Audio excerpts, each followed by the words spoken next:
बड़ी मुश्किलों का हल नहीं। राजा अजातशत्रु का राज बहुत अच्छा चल रहा था, किंतु कहते हैं ना कि समय हमेशा एक जैसा नहीं रहता। ऐसा ही अजातशत्रु के साथ हुआ। राजा कई मुश्किलों से घिर गए और उन मुश्किलों से बाहर नहीं निकल पा रहे थे। उन्होंने कई युक्तियां अपनाई लेकिन असफल रहे। एक दिन उनकी मुलाकात एक तांत्रिक से हुई। राजा ने तांत्रिक को अपनी मुश्किलें बताई। तांत्रिक ने राजा की बातों को ध्यान से सुना, फिर उसने एक उपाय बताया। तांत्रिक ने कहा, आपको पशु बलि देनी पड़ेगी, तभी आपकी मुश्किलों का समाधान होगा।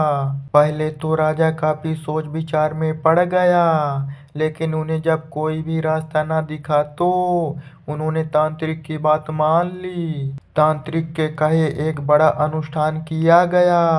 पशुओं को मैदान में बलि देने के लिए बांध दिया गया। संयोगवश उस समय महात्मा बुद्ध राजा के नगर में पहुंचे। वे उसी स्थान से गुजर रहे थे जहां पर राजा ने अनुष्ठान कराया था।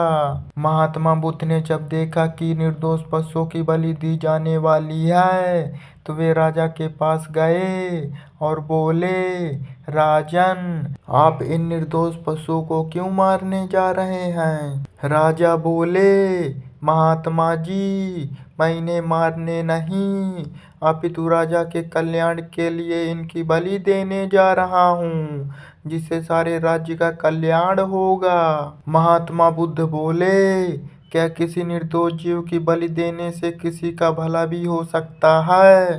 थोड़ा सा रुककर महात्मा बुद्ध ने जमीन से एक तिनका उठाया और राजा को देते हुए बोले, इसे तोड़कर दिखाएं।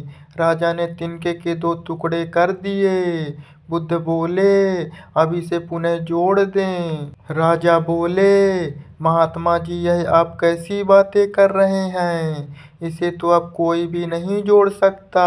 तब बुद्ध राजा को समझाते हुए बोले, राजन, जिस प्रकार इस तिनके के टूट जाने के बाद आप इसे नहीं जोड़ सकते, ठीक उसी प्रकार जब आप इन पशुओं की बलि देंगे तो यह निर्दोष जीव आपके कारण मृत्यु को प्राप्त होंगे और इन्हें आप दोबारा जिंदा नहीं कर सकते, बल्कि इनके मरने के बाद आपको जीव हत्या का दोष लगेगा और आपकी मुश्किलें कम होने की बजाय और भी कहीं अधिक बढ़ जाएगी, क्योंकि किसी भी निर्दोष जीव को मारकर कोई भी व्यक्ति खुशी नहीं प्राप्त कर सकता।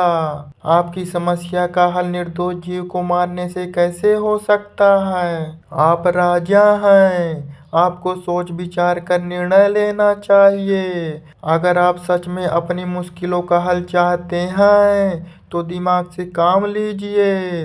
मुश्किलें तो आती जाती रहती हैं, यही जिंदगी का सच है। किसी निर्दोष जीव को मारने से समस्याएं नहीं समाप्त होगी, बल्कि उसका हल आपको बुद्धि से ही निकालना होगा। बुद्ध की बात सुनकर अजातशत्रु उनके चरणों में गिर पड़े और अपनी भूल की क्षमा मांगने लगे। अजातशत्रु ने ऐलान करा दिया कि अब से उनके राज्य में किसी निर्दोष जीव की हत्या नहीं की जाएगी।